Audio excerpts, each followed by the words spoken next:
ವೀಕ್ಷಕರೆಲ್ಲರಿಗೂ ದೈನಿಕ ರಾಶಿ ಫಲ ವಿಶೇಷ ಕಾರ್ಯಕ್ರಮಕ್ಕೆ ಸ್ವಾಗತ.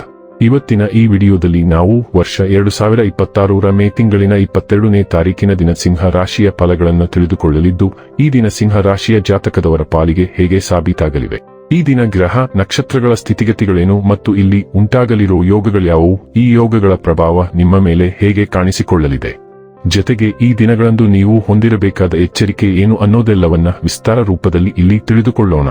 ಮಾಹಿತಿ ತಿಳಿದುಕೊಳ್ಳುವುದಕ್ಕೂ ಮುನ್ನ ನಮ್ಮ ವಿನಂತಿ ಎಂದರೆ, ನೀವಿನ್ನೂ ನಮ್ಮ ಚಾನೆಲ್ ಸಬ್ಸ್ಕ್ರೈಬ್ ಮಾಡಿಲ್ಲವೆಂದರೆ ದಯವಿಟ್ಟು ಈಗಲೇ ನಮ್ಮ ಚಾನೆಲ್ ಅನ್ನ ಸಬ್ಸ್ಕ್ರೈಬ್ ಮಾಡಿ. ಹಾಗೆ ನಿರಂತರ ವಿಡಿಯೋ ಅಪ್ಡೇಟ್ಸ್ಗಳಿಗಾಗಿ ಪಕ್ಕದ ಬೆಲ್ ಐಕಾನ್ ಕ್ಲಿಕ್ ಮಾಡಿ. ವಂಶ ಪಾರಂಪರ್ಯ ಜ್ಯೋತಿಷ್ಯರು ನಂಬರ್ 1 ವಶೀಕರಣ ಸ್ಪೆಷಲಿಸ್ಟ್. ವೃತ್ತಿ, ಉದ್ಯೋಗ, ಮದುವೆ, ಹಣಕಾಸಿನ ಸಮಸ್ಯೆ, ವ್ಯಾಪಾರ, ಆರೋಗ್ಯ ಸಮಸ್ಯೆಗಳಿಗೆ ಫೋನಿನ ಮೂಲಕ ಪರಿಹಾರ.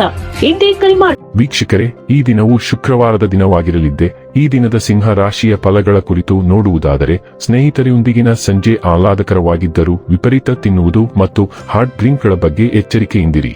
ನಿಮ್ಮ ಹಿಂದಿನ ಸಾಲವನ್ನು ಇಂದಿನವರೆಗೂ ಮರುಪಾವತಿ ಮಾಡದೇ ಇರುವ ನಿಮ್ಮ ಸಂಬಂಧಿಕರಿಗೆ ಇಂದು ಸಾಲ ಕೊಡಬಾರದು. ನಿಮ್ಮ ಸ್ನೇಹಿತರು ನಿಮ್ಮ ಉದಾರ ಪ್ರಕೃತಿಯ ಲಾಭ ಪಡೆಯಲು ಬಿಡಬೇಡಿ.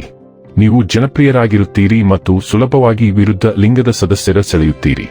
ನೀವು ಕಷ್ಟಕರವೆಂದು ತೋರುವ ಸಮಸ್ಯೆಗಳನ್ನು ಪರಿಹರಿಸಲು ನಿಮಗಿರುವ ಸಂಪರ್ಕಗಳನ್ನು ಬಳಸಬೇಕಾಗುತ್ತದೆ. ನೀವು ಶಕ್ತಿಶಾಲಿ ಸ್ಥಳಗಳಲ್ಲಿರುವವರ ಜೊತೆ ಒಡನಾಡುವ ಅಗತ್ಯವಿದೆ. ವಿವಾದಗಳಿರಲಿ ಅಥವಾ ಕಚೇರಿ ರಾಜಕೀಯವಿರಲಿ, ನೀವು ಇಂದು ಎಲ್ಲದರಲ್ಲೂ ಅದ್ಭುತವಾಗಿರುತ್ತೀರಿ. ನಿಮ್ಮ ಗಮನವೆಲ್ಲವೂ ಈಗ ನಿಮ್ಮ ವೃತ್ತಿ ಮತ್ತು ವೃತ್ತಿಪರ ಗುರಿಗಳ ಕಡೆಗೆ ಹೋಗುತ್ತಿದೆ. ವಾಸ್ತವವಾಗಿ ನೀವು ಭಯಭೀತರಾಗಿರುವುದರಿಂದ ನೀವು ಅದಕ್ಕೆ ಹೆಚ್ಚು ಸಮಯ ಮತ್ತು ಗಮನವನ್ನು ವಿನಿಯೋಗಿಸುತ್ತಿದ್ದೀರಿ. ಬದಲಾಗಿ ನೀವು ಸ್ವಲ್ಪ ಹಗುರವಾಗಬೇಕು, ಆದರೆ ನೀವು ಬಯಸಿದ್ದನ್ನು ಸಾಧಿಸಲು ನಿಮಗೆ ಸಾಧ್ಯವಾಗುತ್ತದೆ. ನಿಮ್ಮ ಕೆಲಸದ ಮೇಲಿನ ಆಸಕ್ತಿಯನ್ನು ಸಮತೋಲನಗೊಳಿಸಲು ಈಗ ನಿಮ್ಮ ಕುಟುಂಬದ ಬಗ್ಗೆ ಗಮನಹರಿಸುವುದು ಅತ್ಯಗತ್ಯ. ಆರೋಗ್ಯ ಮತ್ತು ಸ್ವಾಸ್ಥ್ಯ ಬಗ್ಗೆ ತಿಳಿದುಕೊಳ್ಳೋಣ. ನಿಮ್ಮ ಯೋಗಕ್ಷೇಮದ ಮೇಲೆ ಗಮನಹರಿಸಿ. ಊದಿಕೊಂಡ ಕಣಕಾಲುಗಳು ಮತ್ತು ಅಸ್ವಸ್ಥತೆಯನ್ನು ಉಂಟುಮಾಡಬಹುದಾದ ಯಾವುದೇ ಹಾಲಿನ ಸೂಕ್ಷ್ಮತೆಯ ಬಗ್ಗೆ ಎಚ್ಚರವಿರಲಿ. ನಿಮ್ಮ ಆಹಾರದಲ್ಲಿ ಕ್ಯಾಲ್ಸಿಯಂ ಮತ್ತು ಮೆಗ್ನೀಸಿಯಂ ಅನ್ನು ಸೇರಿಸಿ.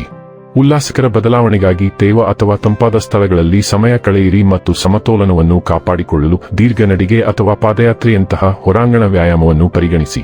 ಡೈಲಿ ಲವ್ ಮತ್ತು ರಿಲೇಶನ್ಶಿಪ್ ಬಗ್ಗೆ ತಿಳಿದುಕೊಳ್ಳೋಣ. ನಿಸ್ವಾರ್ಥ ಸ್ವಭಾವವನ್ನು ಅಳವಡಿಸಿಕೊಂಡು ನಿಮ್ಮ ಸಂಗಾತಿಗೆ ಭಾವನಾತ್ಮಕ ನೆರವು ನೀಡಿ.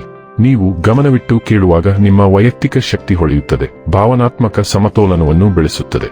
ನಿಮ್ಮ ಸಂಬಂಧದಲ್ಲಿನ ಯಾವುದೇ ಒತ್ತಡಗಳು ಅಥವಾ ನಿಯಂತ್ರಣಗಳಿಗೆ ಪ್ರಾಯೋಗಿಕ ವಿಧಾನವನ್ನು ಕಾಪಾಡಿಕೊಳ್ಳಿ.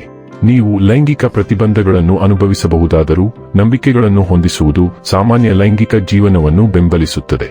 ಏರಿಳಿತದ ಪ್ರೀತಿ ಸಹಜ ಬೆಳವಣಿಗೆಗೆ ಅವಕಾಶ ನೀಡುತ್ತದೆ. ವೃತ್ತಿ ಮತ್ತು ಹಣ ಬಗ್ಗೆ ತಿಳಿದುಕೊಳ್ಳೋಣ. ನಿಮ್ಮ ವೃತ್ತಿ ಜೀವನದ ಹಾದಿಯು ತೀವ್ರವಾಗಿದ್ದರೂ ಸೃಜನಶೀಲವಾಗಿ ಭಾಸವಾಗುತ್ತದೆ. ನೀವು ಚೈತನ್ಯಶೀಲರಾಗಿರುತ್ತೀರಿ, ಆದರೆ ಆಳವಾದ ಪ್ರತಿಬಿಂಬವು ದೀರ್ಘಾವಧಿಯ ಗುರಿಗಳನ್ನು ಮರುಮೌಲ್ಯಮಾಪನ ಮಾಡಲು ನಿಮ್ಮನ್ನು ಪ್ರೇರೇಪಿಸುತ್ತದೆ.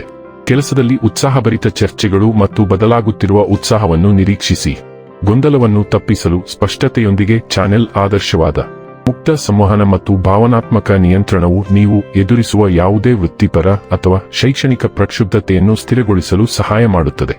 ಇನ್ನು ಕೊನೆಯದಾಗಿ ಈ ದಿನ ಮಾಡಿಕೊಳ್ಳಬೇಕಾದ ಉಪಾಯಗಳ ಕುರಿತು ನೋಡುವುದಾದರೆ, ಸಕಾರಾತ್ಮಕ ಮತ್ತು ಶಾಂತಿಯುತ ಕುಟುಂಬ ವಾತಾವರಣಕ್ಕಾಗಿ ನಿಮ್ಮ ತಂದೆಗೆ ವಿಧೇಯರಾಗಿರಿ. ವೀಕ್ಷಕರೇ, ಇದಾಗಿತ್ತು ಸಿಂಹ ರಾಶಿಯ ಜಾತಕದವರ ದೈನಿಕ ರಾಶಿ ಫಲದ ಮಾಹಿತಿ ಇಷ್ಟವಾದರೆ ವಿಡಿಯೋವನ್ನು ಲೈಕ್ ಮತ್ತು ಶೇರ್ ಮಾಡಿ. ಹಾಗೆ ಚಾನೆಲ್ ಸಬ್ಸ್ಕ್ರೈಬ್ ಮಾಡುವುದರ ಜೊತೆಗೆ ನಿರಂತರ ವಿಡಿಯೋ ಅಪ್ಡೇಟ್ಸ್ಗಳಿಗಾಗಿ ಪಕ್ಕದ ಬೆಲ್ ಐಕಾನ್ ಕ್ಲಿಕ್ ಮಾಡಿ.